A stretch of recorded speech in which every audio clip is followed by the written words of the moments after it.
Hello everyone, आज आपण मुगाच्या डाळीपासून आप्पे कसे बनवायचे ते बघणार आहोत। एकदम टम्म फुगतात आणि आतून थोडे सुद्धा कच्चे राहत नाहीत। चला तर मग आपण रेसिपीला सुरुवात करूया। यासाठी इथे मी 1 वाटी मुगाची डाळ घेतलेली आहे। आता ही डाळ आपण मोठ्या भांड्यामध्ये ओतून घेऊया आणि याला 2-3 वेळा स्वच्छ पाण्याने धुवून घेऊया। ही डाळ आपण हाताने 2-3 मिनिट चोळून घ्यायची आहे, जेणेकरून यामध्ये जी थोडीफार काही धूळ असेल ती पाण्यावरती तरंगली जाते। तुम्ही इथं बघू शकता। आता यामधलं पाणी आपण बाजूला काढूया। इथं मी 2-3 वेळा ही डाळ धुवून घेतलेली आहे। यामध्ये पाणी ओतून ही डाळ आपण 2 ते 3 तासासाठी भिजत ठेवणार आहोत। तुम्ही इथं बघू शकता, ही डाळ मी 2 तासासाठी भिजत ठेवलेली होती, चांगली भिजलेली आहे। आता यामधलं आपण पाणी बाजूला काढूया आणि ही डाळ मिक्सर मध्ये बारीक करून घेऊया।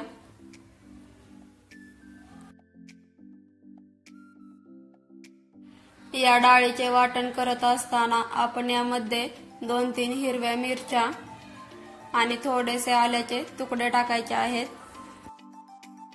आता याची आपण पेस्ट तयार करून घेऊया।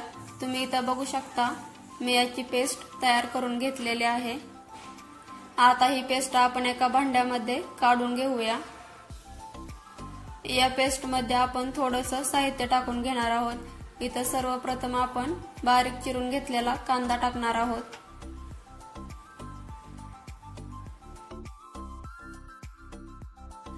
तसेच यामध्ये आपण बारीक चिरलेले टोमॅटो देखील टाकून घेणार आहोत। टोमॅटो टाकून झाले की आपण यामध्ये बारीक चिरलेली कोथिंबीर टाकून घ्यायची आहे। या व्यतिरिक्त जर तुम्हाला दुसऱ्या कोणत्या भाज्या आवडत असतील तर तुम्ही त्या देखील यामध्ये टाकून घेऊ शकता, जसे की कोबी किंवा किसून घेतलेलं गाजर, हेही तुम्ही यामध्ये टाकून घेऊ शकता। या बॅटर मध्ये हे साहित्य व्यवस्थित असं मिक्स करून घ्यायचं आहे।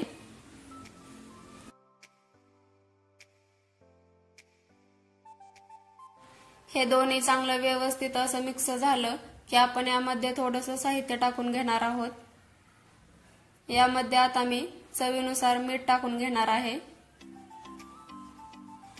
मीठ टाकून झालं की आपण यामध्ये थोडीशी हळद टाकायची आहे। तसेच अर्धा चमचा मिरची पावडर। इथं मी एवढं साहित्य वापरलेलं आहे। तुम्हाला जर हवं असेल तर तुम्ही यामध्ये धणे पावडर किंवा गरम मसाला देखील टाकून घेऊ शकता। आता यालाही आपण यामध्ये मस्त असं मिक्स करून घेऊया। हे मिक्स झालेलं आहे। जर तुम्हाला हवं असेल तर तुम्ही यामध्ये इनो किंवा खाण्याचा सोडा देखील टाकून घेऊ शकता, पण मी इथं काहीच टाकून घेतलेलं नाही। आता आपण आप्पे करायला घेऊया। यासाठी इथं मी गॅसवरती आप्प्याचं भांड ठेवून घेतलेलं आहे। यामध्ये आपण थोडं थोडं तेल सोडून घेऊया।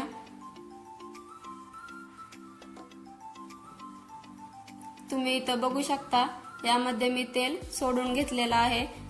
आता आपण यामध्ये मुगाच्या डाळीचं मिश्रण सोडून घेऊया।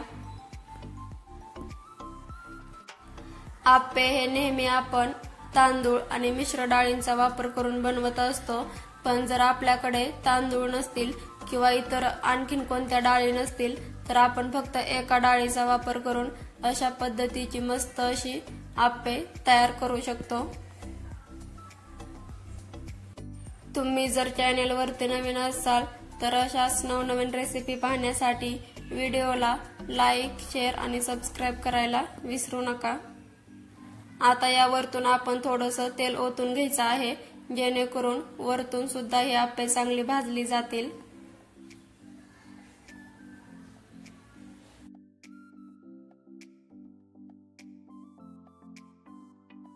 हे आप्पे आपण लगेच पलटून घ्यायचे नाहीत। 3 ते 4 मिनिटांनी आपण याला पलटून घ्यायचं आहे, जेणेकरून खालून ती आप्पे चांगली खरपूस अशी भाजली जातात। तुम्ही इथं बघू शकता, 3 ते 4 मिनिट झालेले आहेत। आता याला मी पलटून घेते।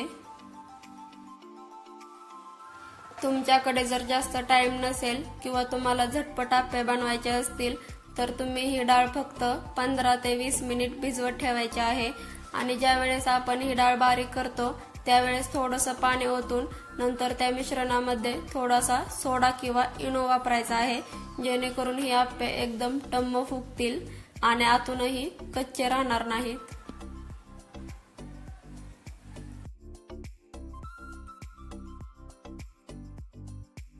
आता दुसरी बाजू पण आपण 2 ते 3 मिनिट भाजून घ्यायची आहे।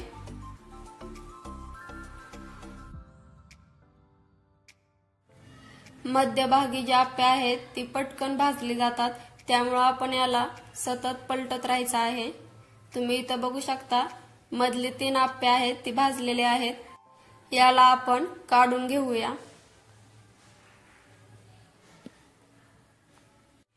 आणि जी साइडचे आप्पे आहेत ते आपण मध्यभागी ठेवून घेऊया, जेणेकरून ती सुद्धा आप्पे पटकन भाजली जातील। जर तुम्ही मुलांना नेहमी त्याच भाज्या डब्यामध्ये देत असाल आणि मुले डब्बा खात नसतील, भाज्या तशाच माघारी आणत असतील, तर तुम्ही अशा पद्धतीची मुलांच्या आवडीचे आप्पे बनवून त्यांना देऊ शकता। दोन्ही बाजूनी पण खरपूस रंग येईपर्यंत हे आप्पे भाजलेले आहेत। आता यांना आपण काढून घेऊया।